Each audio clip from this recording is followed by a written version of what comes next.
Welcome Fashion Stoppers, where everything is unique and it's the creativity and not the brand. I am so excited that I am introducing my segment, which is Come and Talk With Me. I have the beautiful, humble, my mentor, Miss Peyton Charles. She's the first person that I will be interviewing today, so I'm so excited. It's going to be short and sweet. So the topic for Miss Peyton is called No Dullness. So the first question that I want her to answer is how is she able to continually evolve, continually keep her light shining while helping others?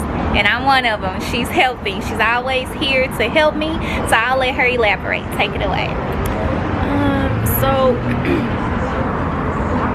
when I started YouTube, YouTube was like really big. When I started YouTube in 2013, it was really big on like content creators collabing with one another, kind of like piggyback on ideas, brainstorming ideas with one another to help each other grow. And then somewhere along the lines that stopped, and a lot of YouTubers just really started doing their own thing, and the community kind of got a little negative. A lot of groups that were together, they kind of broke apart and things like that. So I stepped back from YouTube, and I really tried to find my angle on, you know, what I wanted to put out as far as content to be more consistent with, because I lost my passion doing it. I wasn't really enthused. So when I came back into it, you know, I would just pay attention to, you know, other people's lifestyle, and I was like, you know what, you should really do YouTube. I think that you would do really well in YouTube. So the first person that I helped was my friend Alana. I flew out to Atlanta to help her. And then once that video, you know, got popular and a lot of people started seeing that, you know, I am open to helping other people. It wasn't something that I had planned on doing, but a lot of people were reaching out to me, asking me questions and things like that, and April was one of them. So I'm always open to helping other people. I'm not one of those people that just feel like, okay, I'm just doing it by myself and I don't want to help anyone else. Plus I would want somebody to help me. So I'm not that big of an influencer yet. You know, I'm still under 100,000 subscribers, but I still want to help people get into the industry and learn the ropes and help them grow and build, because YouTube is very lucrative. Yes. I lost my job back in June. I decided to be more consistent with my YouTube channel, and now I'm making more than I was as project manager. So wow. God is good. Yes. And I know that if I can do it, anybody else can do it, and I don't mind helping other people. Thank you for that. And even I'm gonna elaborate when she says she doesn't have a lot of she's under 100K. Peyton's heart is huge, so I feel like it's not about like her subscribers or anything. Her heart is huge, and I feel like that's why she's gonna always and forever be successful. I just had to say that. Okay.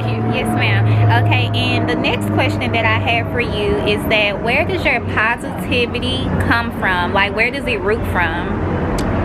I was bullied a lot when I was little. And my grandmother, my father's mother, real loving person, super positive. I was an unhappy kid. I'll say that I was a very unhappy kid because and I exuded a lot of resentment because my mother and father weren't in my life. I was pretty much raised by my grandmothers. So when you're raised by women that are so strong, made it out of abusive marriages,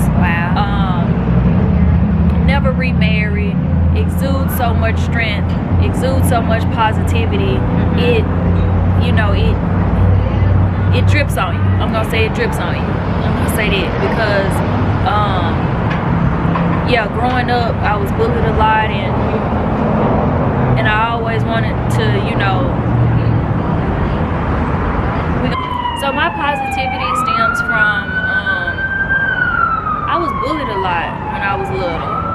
And so growing up, knowing that, learning about laws of attraction, and you get what you put out into the world, I definitely want to give back a lot of positivity. So I try my best to, you know, remain positive. Don't get me wrong, I have my gossip moments. I have my moments where I fall short in my character, but that's why I continue to read books self-help books that help me evolve as a person, help me evolve mentally, spiritually, and emotionally, so I can behave in the way I feel like I want the universe to repay me, and God sees that. Yes. And I definitely believe in karma, so I give what I want to get. I'm all about reciprocity. Yes. Oh, yes, yes, yes. Thank you for that. And the last question that I have is that, what positive advice would you give my fashion shoppers that are trying to evolve, trying to actually get into YouTube? Do you feel that there's an age limit to start YouTube? No, I don't think there's an age limit. I really do think that everybody can, everybody, hold on, listen. So no, I don't think that there's an age limit.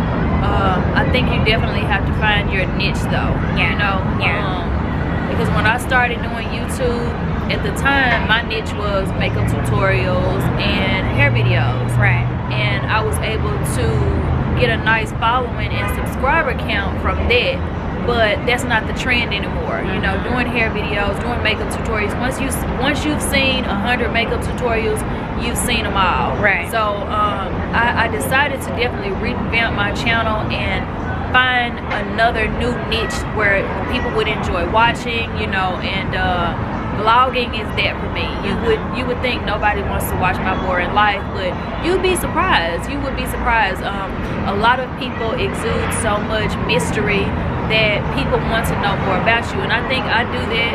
I think a lot of people really want to see my personality. If you go back and watch my old videos, I have a very, you know, poised representation. You know, I don't even talk the same. I have, you know, my customer service voice or my YouTube voice on and things like that, and you don't get to see any of my personality because I'm being so professional reviewing this product that I hide my personality. So now vlogging, you get to see more of my personality, that I am funny, I am laid back, I am approachable and things like that. I'm not stuck up. So you definitely got to find your niche and something that you're passionate about, that you're going to want to be consistent on making content around that niche. Like some days I am up till 4 or 5 o'clock in the morning editing videos, and it might take me 6 to 8 hours to edit a 1 hour video. So it definitely has to be something that you want to do and you're passionate about, because when you lose enthusiasm, you're not going to want to do it. So I would definitely say find your niche. Thank you, thank you. And she told me one of the biggest things for me is being consistent. So Peyton, is there any additional advice that you would like to add before we conclude this this segment? Remain positive. YouTube is a different industry. It's almost like the music industry. Yes. It's gonna be that one video that's gonna take you to the top. Yes. You know, so you look at it like that. You know, you're putting out a mixtape or you're putting out a song. Put everything you can into that one video and just remain consistent, because one of those videos is gonna be the video that puts you on. And I will say that before you get on there, before you start a YouTube channel, make sure your skin is thick. See, I was bullied damn near all my life. So it's really nothing anyone can say to me that'll make me feel less than about myself. But people can be negative in those comments and you can't let it get to you. I wouldn't even respond back to them. You know, at some point people can see that you're so positive that they want to steal their positivity away from you and steal your joy. It's best to just swipe left and delete. Don't even, you know, have back and forth banter with them, because some people get a kick out of that and enjoy that. And when it's a troll, you never can make a troll feel bad. You know, this is a person hiding behind a blank profile. You know, you don't know where they live, you don't know their phone number, you don't know who they are. So it's best not to engage in back and forth banter with them. Just delete it and block them. And you can block people on YouTube, and the great thing about the blocking option on YouTube is that you can block them where they can no longer come in, but you can still make money off them watching your video. Yes, love that. Okay, Thank you so much. And even though I'm gonna link Peyton's information below, how you can reach out, like go to her videos and also follow her on her social media, platforms. Do you want to tell them as well? Oh yeah, my social media platforms is I am Peyton Charles. She'll link it down below, and then my YouTube channel is Peyton Maree Charles. Thank you so much. That concludes this first segment. Y'all have a great one. And remember, this is a channel where everything is unique and it's the creativity, not the brand. Bye.